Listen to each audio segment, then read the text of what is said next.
Hello, my dears. Welcome back to Mind, Body, and Heart Tarot Therapy. I'm here to do a collective reading for the coming full moon in Aquarius on the 15th of August. It might be a challenging aspect to many of us because it's going to be closely related to our need to control. So I've decided I've kind of done monthly the new moon or full moon reads. Okay, we have two jumpers. I'm just gonna take them separately actually. So I have the Page of Pentacles and the Five of Wands. And I was just talking about the need of control, right?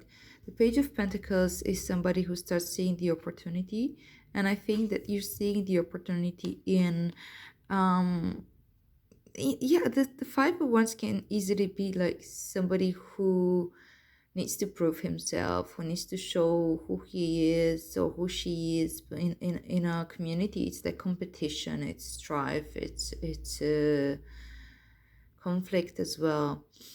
So you maybe start seeing the opportunity in conflict around you, into airing out grievances actually, so we can let go and move on. Or you can see the opportunity also in friendly competitions around you, being in a way a little bit triggered and poked in order to yeah, be engaged in a more like gamely sense. And you can also see the opportunity in actually looking at the way you show up in communities and where have you been becoming competitive or conflictual. All right, I'll just take them. I usually do read jumpers, but I didn't have enough time to really tune in into the reading, so I will not take them as the first position. All right, so again, this is just a jumper, the Queen of Cups. So yeah, I think that by seeing everything that we're seeing related to the way we show up, the way we're being like a little bit conflictual, where is it that we're being a little bit competitive and things like that, we can look at that with a lot of compassion and with empathy towards ourselves and all the parties involved, right? All right, so the reading for the full moon in Aquarius. It's going to be also this Leo Aquarius polarity right now. We had the new moon in Leo, now we have the full moon in Aquarius, which they're mirroring each other, mirror signs, and it makes me think again about that whole little conflict, you know, when you start seeing opposite sides together. But that doesn't necessarily need to end up bad, because when we have two different poles getting engaged with each other, there's always going to be loads sheets of learning. All right, so let's see what is the current energy. It's a collective reading. If it resonates, it resonates. If it doesn't, then it just doesn't. It applies to all signs. And it's for the energy surrounding the full moon. All right, so the current energy, wish fulfillment. All right, how very interesting. All right, so what is the challenge? What's going to be challenging for us as a collective? The full moon in Aquarius. Of August 2019. What's the challenge? What bigger challenge do you want?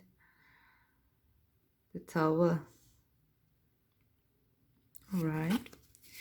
Now, what is the advice for us as a collective? Eight of Wands.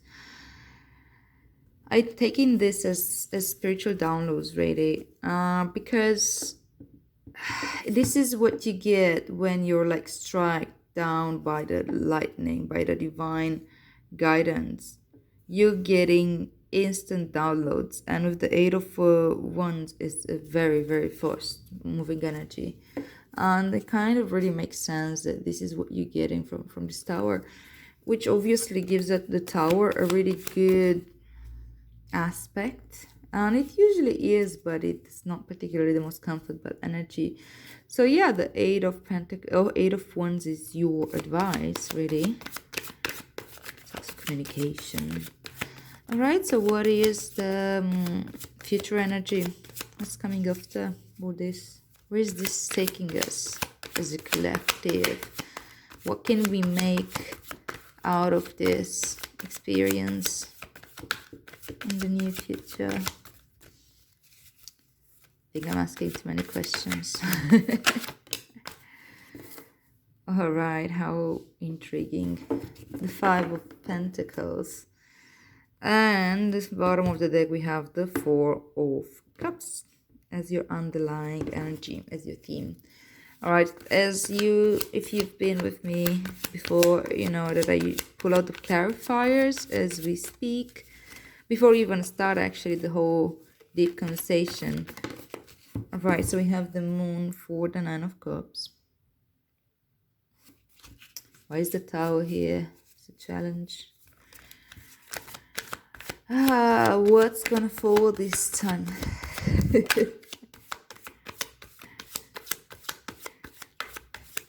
The Tower, it's really, that's waking up to something. And it's shaking our world a little bit more to others. Depends also how much flair we have for the drama. All right, the Six of Wands. Ooh la la. Okay. What is the Eight of Wands here as our advice? Very interesting. So it's the Three of Cups of the Eight of Wands. And as I shuffle, Eight of Cups almost pulled out, and it didn't, and the Three of Cups did. Okay, so why is the Five of Pentacles here as the coming energy? Where is this taking us? Why is the Five of Pentacles here to future energy? Knight of Wands. Right, so bottom of the deck again, we have Justice with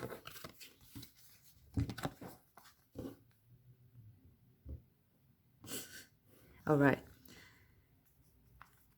Oh yeah, we've had this problem before.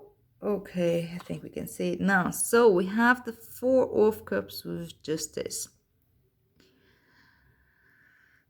You already know that Four of Cups has to do with self-reflection, with going within. You know, this is like sitting in meditation, maybe, you know, like really going within and having that self-reflection.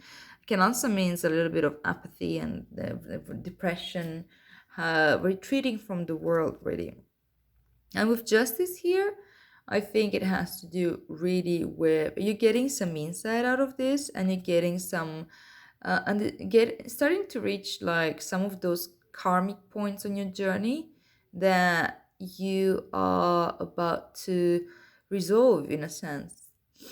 You know, we all kind of like, we go through life and we repeat patterns over and over again, and then we finally learn the lesson, or we're finally resolving that energy one way or another, and that it constitutes like a karmic point. It's when things truly change, and you see that one pattern disappears and something new opens up, and that's because your soul has been resolving something that you may be carrying for a long time. So with this Four of Cups here, with the Justice, I think that you're getting some deep insights that are important for your life journey and for fulfilling your karmic contract. If that makes sense to you, it's not gonna make sense to everybody, but might do some. Okay. So yeah, reflection time for us as a collective. That's a very interesting one, and I think it is much needed, especially after this July and beginning of August. Yeah, you know, emotional stuff and ego stuff and inner child and all that. It's quite draining. So we might all benefit from now staying and processing some of this learning. I mean, like we've been learning lessons, and now we kind of need to integrate what we've learned. And this integration is what leads to real progress. And in your current energy, you have the Nine of Cups with the Moon. So here we go again. Being confused about what we really want. Being confused of about are my wishes, or are other people expectations over me? Having fears about not fulfilling our wishes, or fulfilling our wishes, or fulfilling other people's wishes, or not fulfilling our people, like all these like fears and confusion are coming out right now, and they're coming from the core. They're coming from a place that you've been carrying for a long time. So we're going straight at it. And again, every time I do a moon reading, there's the moon card coming out. It's fascinating for me. The moon illuminates like the points of tension.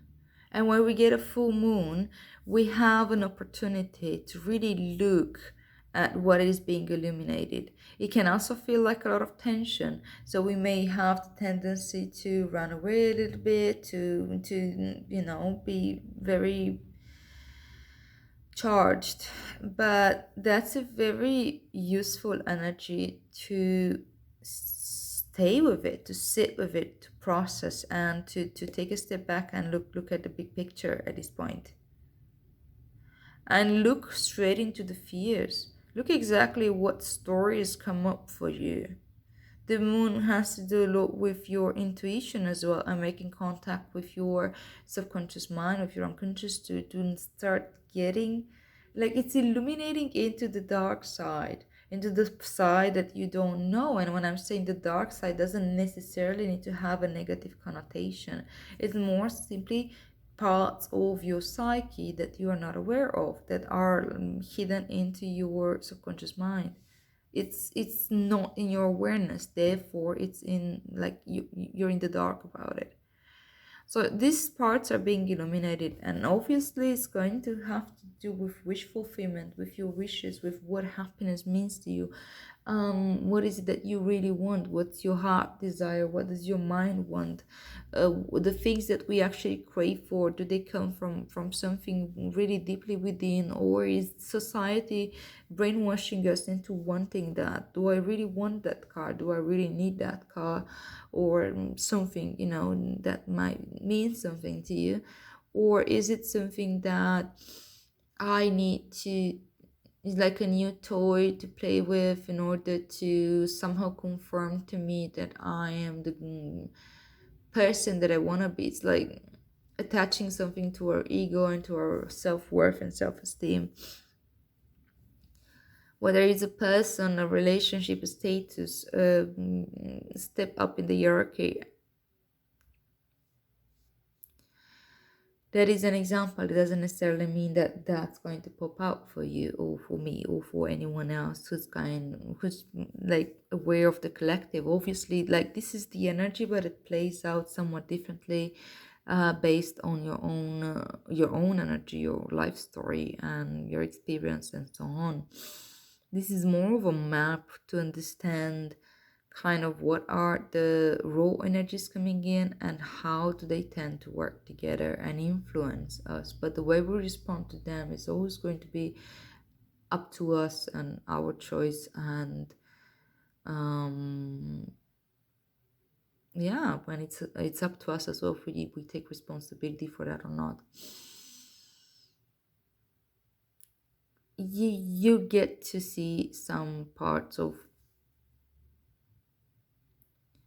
What makes you feel good about yourself, something to do with your status in general and your self-worth. And how many of your wishes are really attached to fulfilling some sort of idea of your self-worth, a confirmation to you that you're worth more than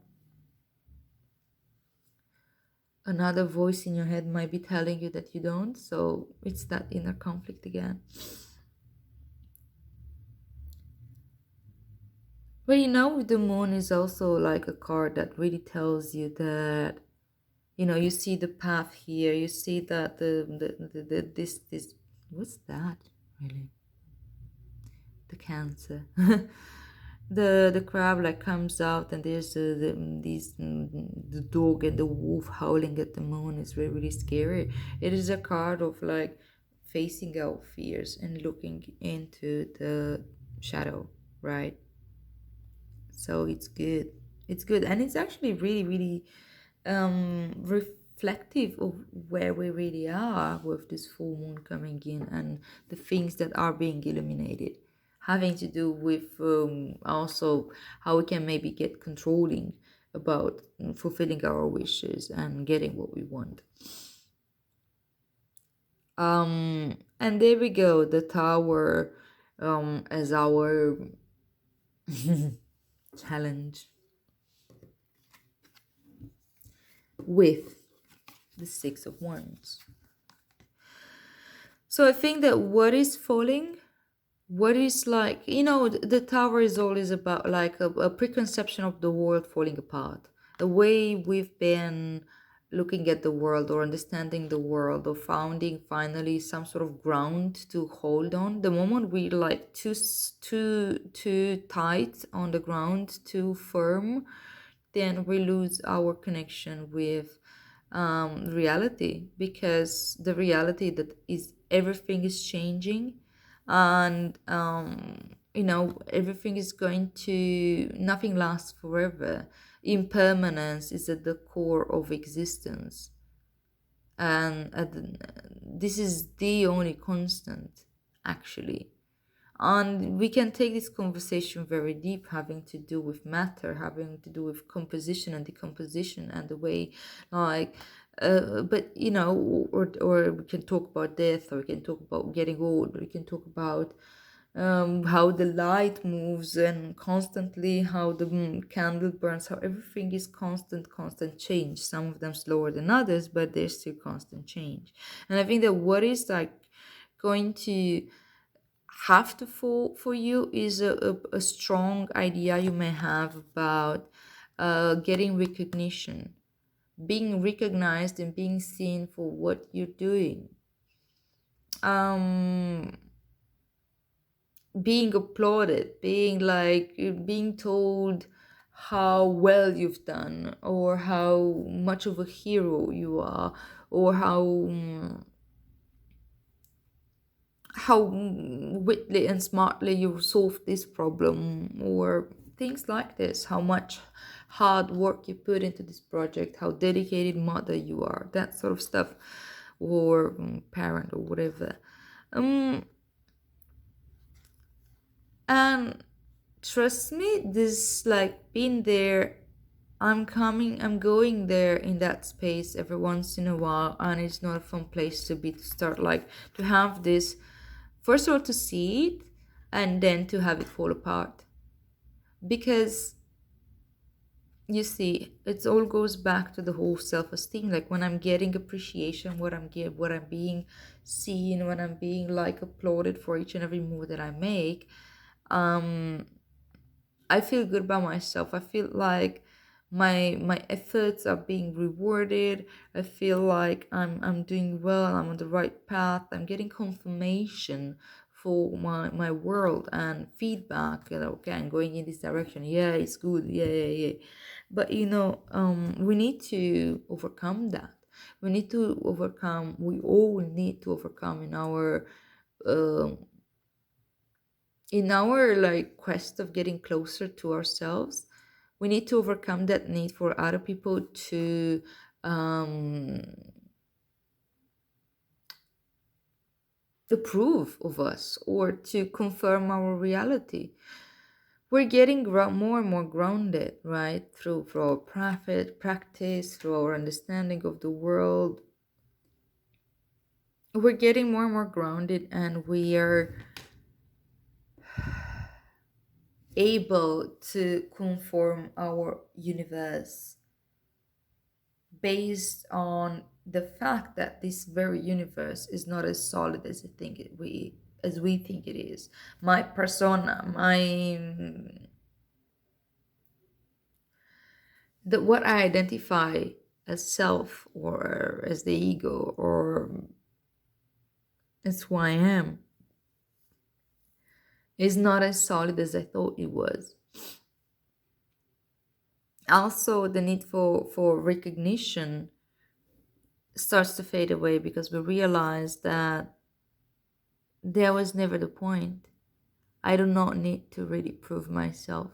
Yes, it is part of the process of growing up. This is how kind of we always need the attention of the parents and we always need their encouragement and things like that. But at the same time, at some point, we grow into a mature self, knowing our own capabilities and knowing that our self worth was really never on the table. This is not what I'm getting through this, really. Unfortunately, we attach or like this being rewarded or being applauded. We're attaching it to our sense of self and to our sense of worth, but that's not what they're meant to do. They are meant to simply give you pure feedback for something, but we're not supposed to be in this space forever. We're not supposed to be only on a stage performing, you know. We also need our private time. We also need our moments of reflection and understanding and balancing out. Integration. So there's absolutely nothing wrong with wanting to be seen and wanting to be like appreciated for the effort that we put into the world, but we can't live for that, you know. We can't live for that. And we need to understand that the more insecure I am, the more I need for praise. The more I'm like the further I am from myself, the more like uncentered and disconnected I am, the more I need for this praise.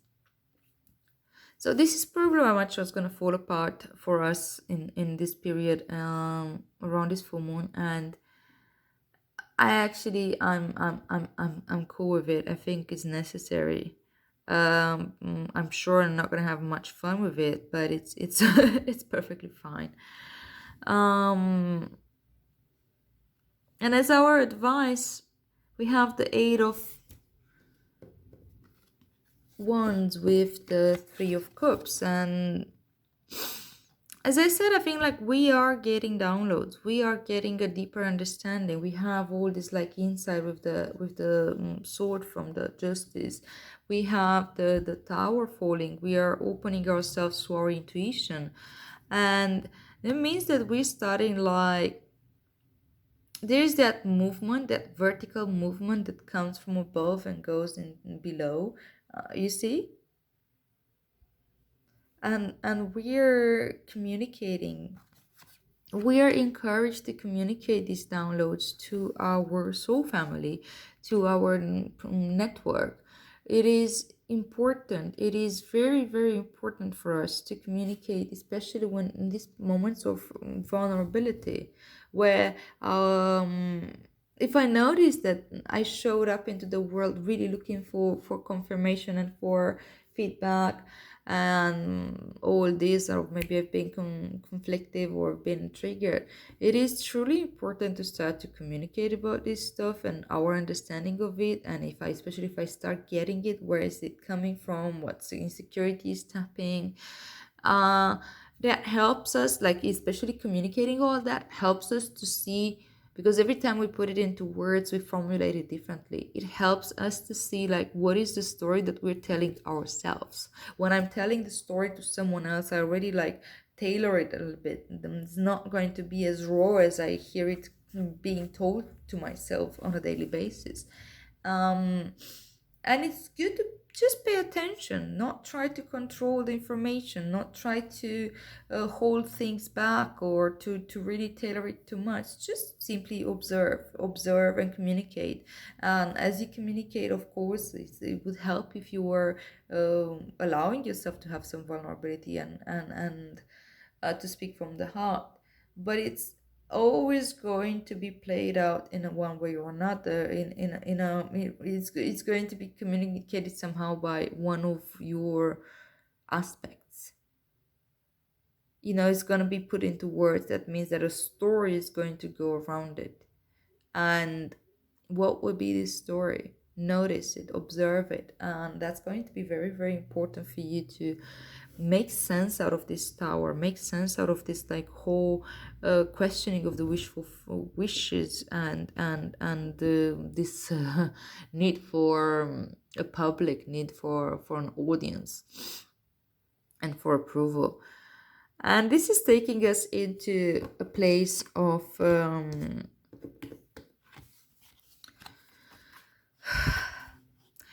it's that freedom. You have the Knight of Wands and you have the Five of Pentacles. The Knight of Wands is somebody who's like moving around all the time, having the experience traveling, very curious, very like, yeah, not necessarily the most. It's like your proverbial traveler, backpacker, whatever. And this is the Five of Pentacles, which usually has to do with scarcity and with being stuck in this energy of lack. But the Five of Pentacles also talks about growth. It's like moving away from the Four of Pentacles, where you're like having some stability but holding on to it for the life of you. And the Five of Pentacles is the next move, and you feel like there's space for growth. And when there's space for growth, you start like it becomes this whole contradiction of like, okay, I have freedom, I kind of move this direction or this direction, I'm not really sure what I want. So it can feel a little bit scary and empty.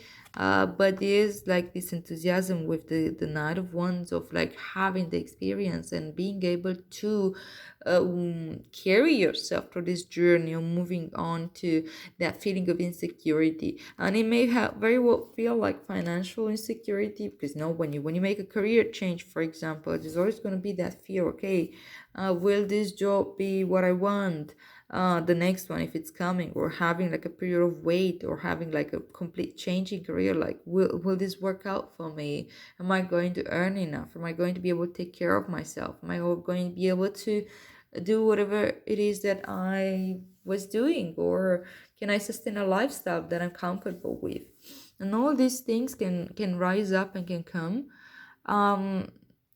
But I think that that's like the minor aspect of this. The major aspect of this is really the fact that you start having that freedom and that courage to move away from what were you so used to before, and to start making like scanning around a little bit your environment and thinking, okay, yeah, well, I want to have this experience, I want to have this experience. Well, that involves some type of instability, and that involves also some type of risks that I'm taking, and maybe feeling lonely, because if I go traveling for 1 year, for example, around the world, backpacking by myself, I'm prone to have amazing experiences, but I can easily fall into loneliness and feelings of abandonment and scarcity as well. We can't keep like the enthusiasm 100% for the whole year of traveling. All right, I hope this makes sense. I'm gonna pull out like a spirit message from the Rumi Oracle. And yeah, let's see, what is the advice from the Rumi Oracle? Oracle very much centered about unconditional love, which, as all Rumi's work is.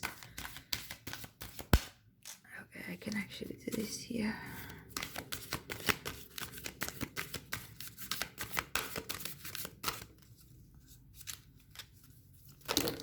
Okay, we have to. All right. 3, la la. Blessing of Zahra, Merciful Mother Jamal, and Sacred Convergence. 39, 41, 4, and 11. We have two master numbers here. And 44 again. It's like moving away from the 4. This double 4 means like growing to the, and there's another 4. Moving away to like starting having a deeper type of stability. I'm only going to read the poems attached to it, so you can make whatever you want out of that. I'm not gonna read the whole thing because it's like really, really long. Okay, so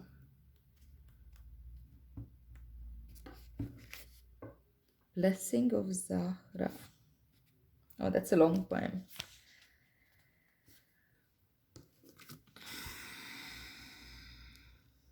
Let go of thought. Don't take it into your heart. You are naked and thought is like eyes. You use thought to seek release from suffering and pain, while thought is the cause of your suffering and pain. The realm of creation is outside the scope of thought. O foolish one, see the opus and behold the beauty. Look in the direction from which the images flow. See the brook that causes the wheel to turn. There we go.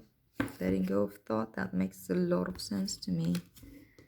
All right. So here we have Merciful Mother Jamal. That's a 44. Okay. Where are you?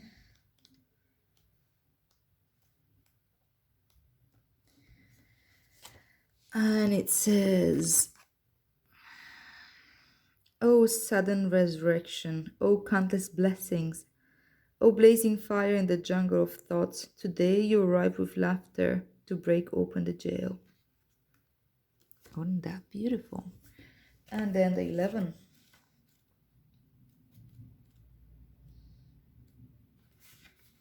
It's another one. Long. Okay, so roaming about town, the master was holding a light, saying, I am weary of the demons and the beasts. A human is what I'm longing for. The human cannot be found. We have searched. What cannot be found is what I'm longing for.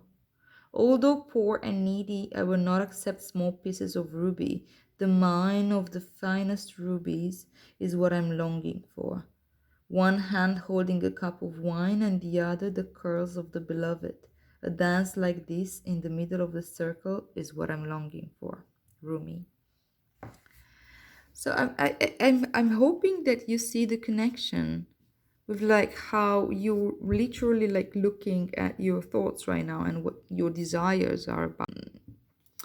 This whole resurrection with the tower coming in here and then having the sacred convergence where you are asked to you're literally being asked to accept this space of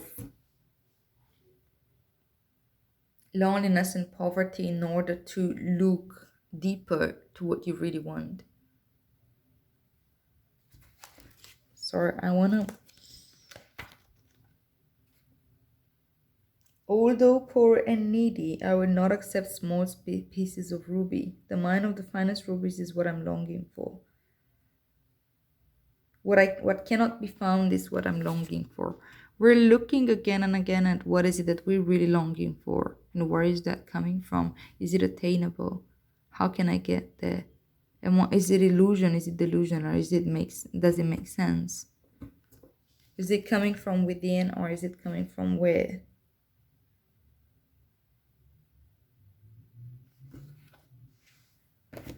Alright, my dears, I hope all this makes sense to you one way or another, and I hope it's going to provide some sort of like support and help for you during these energies of the full moon in Aquarius on the 15th of August. So yeah, take good care of yourselves. Thank you for being here. Thank you for liking, sharing, and subscribing, and I'll see you here soon.